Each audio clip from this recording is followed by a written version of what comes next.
Video games. We love them, we know them, and we all got them. So today I'm going to run down my top 10 list of favorite video games ever. Stick around and find out which one comes out at number 1.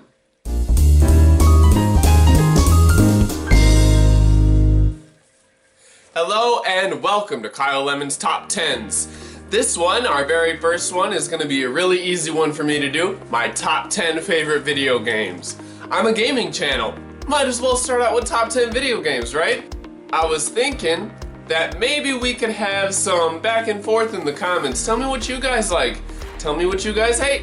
Tell me if you guys see a game on here that you're like, that's terrible. Why do you even like that game? Or tell me if you guys see a game at maybe like number 8 or 9 or 10 that you should be like, no, that should be at number 1. Leave it down in the comments, give me a like, give me a subscribe, and let's get into the video. Number 10.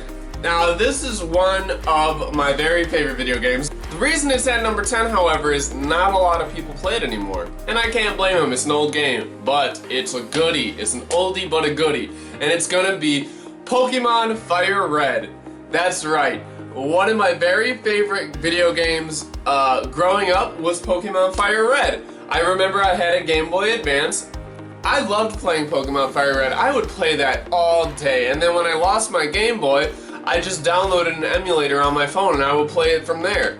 So Pokemon Fire Red has been one of my very favorite games since I was, what, 11? I don't even know anymore, but it's such a good game. It's such a good game, and it really encaptures the spirit of what I think most Pokemon games really are. And I think it's a lot of people's favorite Pokemon game. It's certainly my favorite Pokemon game.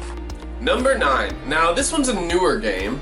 It actually just came out and I got it this Christmas. I just finished it.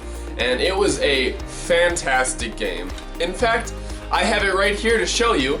It is Star Wars Jedi Fallen Order. I think this is a fantastic game.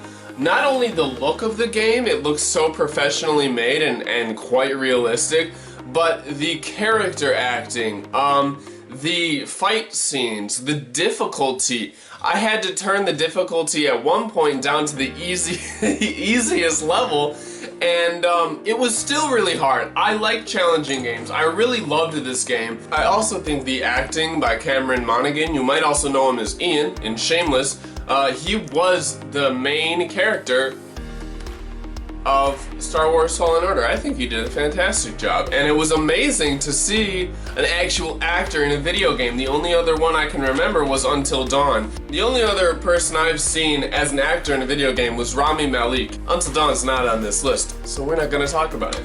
Now number 8 is probably one of the most cult classic games, in all of gaming history. I mean, its sequels and its prequels never did as good as it did, and to this day I think it's still its series' finest game. And that's, of course, Fallout New Vegas.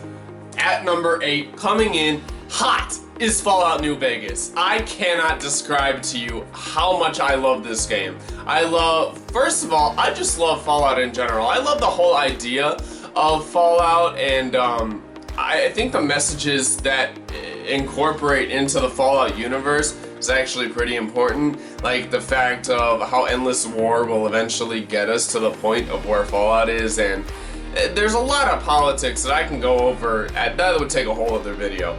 But Fallout New Vegas is just fantastic. I like that the setting is far away from pretty much any other Fallout game. I like that where you are basically hasn't been touched by the bombs.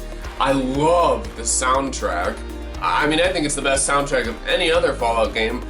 Not to mention that 3 and 4 had the same frickin' music. Really, Bethesda? Really? Fallout New Vegas, man. Oh, what a game. If you ever have the chance to play it, you should. By all means, go ahead and do it. Now, number 7 is a huge cult classic game. 2 sequels, 1 remastered. I think you guys already know what I'm talking about. That's right, in number 7, it is Dark Souls. The original Dark Souls, by the way. I am playing the remastered right now, but the original Dark Souls, not number 2, not number 3, number 1. Dark Souls, what a game. Seriously, what a game. I mean, like, from the beginning, there's challenges upon challenges, and it forces you to get better. It's almost forcing you to learn a pattern of how to play the game, and it's just an incredible game, the way that they push you through the game, and they still give you a way to play that feels like you can do anything you want, even though when you start to play, there's only a limited amount of things you can actually do to succeed. I mean, Dark Souls just is a fantastic game, but it's number 7 on here because I mean, challenging games are hard for me, so I don't play it that much, but boy do I love it. Number 6 on our list, it's WoW. It was a very popular game when it came out. It just recently came out, I think, this past year, 2019, and it was huge when it came out. It came out with an entire PS4 bundle, and you guys probably already know what game I'm talking about. It's Spider-Man for the PS4. It is, oh my gosh. I can't even, as a Spider-Man fan, I mean a huge Spider-Man fan by the way, I can't even describe how much I love this game.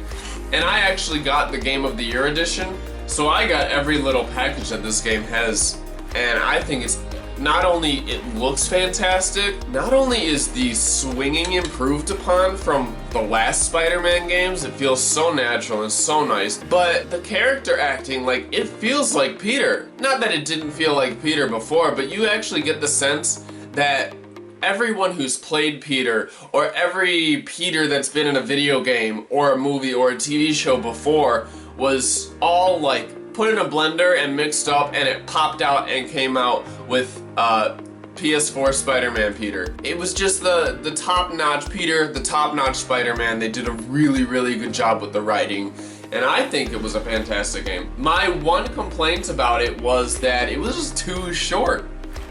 I didn't get enough time to enjoy it. I completed it, I finished everything, I leveled him up to level 50, which is max level, and then it was over, you know? I got all the suits and it was done. And it was not long enough. And it's really only a game that you could play once, maybe every 3 or 4 years. So that's why I think it's at number 6. Now this next game I know everyone's heard of. I almost feel like I should move it down the list just because I've been talking so highly of these other games. However, I can't. This one's at number 5 because it's ingrained in my childhood. It was one of the only games my parents actually let me play. They were kind of strict. I mean, I couldn't play GTA, I couldn't play, you know, Dark Souls or Fallout or anything like that. But I could play The Sims. That's right. The Sims, not only do I like simulation games are one of my favorite games, but The Sims really, like, it took it to a whole new level. It was like regular life, but you had the freedom to do pretty much anything you wanted without consequences. Sims really gave you the free creativity to not only create who you wanted and what you wanted in a sim or person, but it also gave you the creativity to build a house, buy furniture, do adult things without actually having to worry about adult things. In The Sims, it was like a carefree life was actually possible, and I think that's why I really, really liked it. You know, I think it does deserve its place at number 5. I really do. It's a great game. It's gotten me through a lot. It really has. I like The Sims, and now I kind of want to play it. At number 4, this is a little bit of a different one. This one's actually a mobile game, and it's one of my very favorite mobile games. And the reason it's at number 4 is because I end up playing it so much. I will play it for a long time, then I'll stop for a month or 2, and then I'll be like, you know what sounds good? Balloon Tower Defense. That's right. Oh my gosh, what a game. What a game. I started playing Balloon Tower Defense in high school thanks to my friend Ed, who also played Balloon Tower Defense. Ain't that how it goes? And we started playing Balloon Tower Defense 4 together, and then Balloon Tower Defense 5 came out, and I had to get it. And oh my god, I just love strategy games like that. I love just the way that it works, and each new Balloon Tower Defense, right now it's on number 6, which is the one I'm playing, it just gets better and better. And the leveling up of the monkeys and the leveling up of the towers is just so phenomenal to me. Like, It's so fun to see how much you can do and what you can move around to basically make it to the highest round possible. I think that's the funnest part of the game. It's a really good game. I definitely recommend it. It is not free on the Play Store, however. It does cost a little bit of money, but it's not that much money. I definitely recommend going and checking it out now. It's a mobile game. So, you know, call it up. If there's a game I mention on here that you guys want to see, let me know. I'd be more than happy to play it. Let's get into our top 3. At number 3, we have Plague Inc. I know, it's not what you were expecting, was it? No, I certainly wasn't, but I did a lot of thinking about this, and wow, oh wow, do I love that game. Honestly, I haven't played it lately. I've been a little scared of the game because of the coronavirus, but you know, that's how it goes. No, I'm just kidding. I actually recently downloaded it on my PC because I like the game so much. And by the way, it runs so much better on the PC than it does on mobile, but it is also a mobile game. So go ahead and check it out on mobile if you really want to find out what it's like. It's a simple download, and this time it is free. I might actually be doing a Plague Inc. playthrough pretty soon. I know I like to stream Plague Inc. on Twitch as well, so go ahead and follow me on my Twitch. Quick plug for that. Who thought of that? Who was like, yo, you know that virus simulator that the government has? Make it a fucking game, dude. And everyone was like, alright, it wasn't a bad idea. It's a great game, you know? I don't know if it comes from a government simulator or not like that, but, you know, it seems like it does. Because who else would come up with a virus simulator if it wasn't the government? Anyway, that's number 3. Down to number 2. I know lots of you guys will disagree with me. I also know lots of you guys will agree with me. I'm a little nervous to mention it.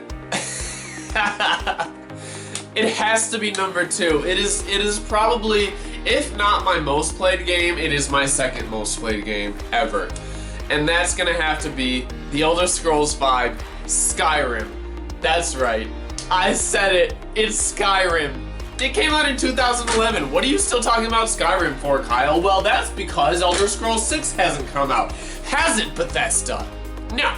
Anyway, I am super excited for Elder Scrolls 6 to come out, but until it does, I'm just gonna keep playing Skyrim. I grew up with Skyrim. I mean, I got Skyrim. It was one of the only games with blood my parents let me play. I grew up on Skyrim. What was I? Well, let's see, 2011, that was sophomore year, so yeah, I was 14. I was 14 when I started playing, and I'm 23 now. I've been playing it for 9 years. I love the frickin' game. I mean, I love it. It's a great game, you know? Oh, wow. It came out, and it was so revolutionary. I remember all my friends were talking about it, and especially my friend Ed. He's the one who got me into it, and Skyrim is actually the reason I love RPGs. Skyrim is the reason I love Dark Souls. Skyrim is the reason any RPG online I will play because of Skyrim. Skyrim gave me such an addiction to things like that. I even played Skyrim before I played World of Warcraft, but I love the leveling system in Skyrim. I love the magic in Skyrim, and most of all Skyrim, I love the mods. The mods you can put on your game in Skyrim, the community has just made such fantastic mods in the 9 years this game has been out. It's amazing. I think it's a fantastic community project now. I think Bethesda released it and the community took it over. I've played mods like Beyond Skyrim Bruma, where you actually get to travel into some of the Obsidian map, into a village called Bruma, and that's really cool to see how that was doing in Skyrim. Of course, that's not officially canon because it was fan-made, but still. Skyrim is such a moddable game, and it's such an interesting game. It definitely has a lot of replay value. I would definitely recommend it. Okay, boys and girls, here we are, number 1. If you already don't know what it is, then you have not been watching my channel long enough. That's right. I'm actually gonna put Minecraft as my number 1. What did you expect? I'm a Minecraft YouTuber. I mean, come on. But seriously, Minecraft, wow. I've been playing it since 2009. My best friend Manuel, He was the one who introduced me to Minecraft. I remember I was coming home from school, and I went over to his house, and it was winter. And I remember this because it was snowing, so it might have been January of 2010. I remember it was January 2010. And I went over to his house, and we were hanging out, and he was like, hey, I just found this new game. And I was like, oh, well, what does it do? And he's like, I don't know. And so I sat next to him, and I was looking at it, and he was punching this tree, and I'm like, what are you doing? And he's like, I don't know, I just started punching this tree and I have to get wood, and then I picked up this flower to see that if it would help more, and I don't know if it does. That was pre-alpha, that was alpha Minecraft. I mean, that was like one of the first versions of the game ever, and I am so glad they don't come up with Minecraft 2 and Minecraft 3. I'm so glad they just keep updating Minecraft, because almost every update I have loved. I have loved. And they just keep getting better. I mean, what we're talking about, we're almost in the Nether update now. I loved the aquatic update. When the aquatic update came out, there were turtles. I was like, turtles? Dolphins? Really? Look at all these ocean biomes. This is amazing. And then the villager update came out, and the whole trading system was just reinvented. And then the bees update came out. And although that was a small update, people freaked out. People were like, bees? We love bees! Bees are fantastic! And they are fantastic. Bees are great. And now this Nether update's coming out. And then after the Nether update, I know that the fans have voted, we want a mountain update. So I think the next update is going to be a mountain update. And I can't wait to see what they do next. Lots of my childhood has been spent late night playing Minecraft. 3 a.m. It's dark out. You're up in your room, no one else is up, you got your music going softly, and you're minding away, man. You're playing Minecraft. It's just what you do at 3 a.m. when you're a kid. It's just such a nostalgic game, and to be able to still play it and have it still be popular really feels nice. Alright everyone, that's actually going to do it for me today. I am done with my top 10 video game review. If you guys agree, disagree, like, dislike, whatever, tell me in the comments. Give me a like, give me a subscribe, hit that notification button. You can be notified whenever I post another video. I'm going to post Minecraft videos. I'm a Minecraft YouTuber, obviously, after all. La-di-da. But yeah, go ahead, like my channel, like everything I like. Yeah. Alright, I will see you guys in the next video. Peace out everyone. Kyle Lemon, signing off.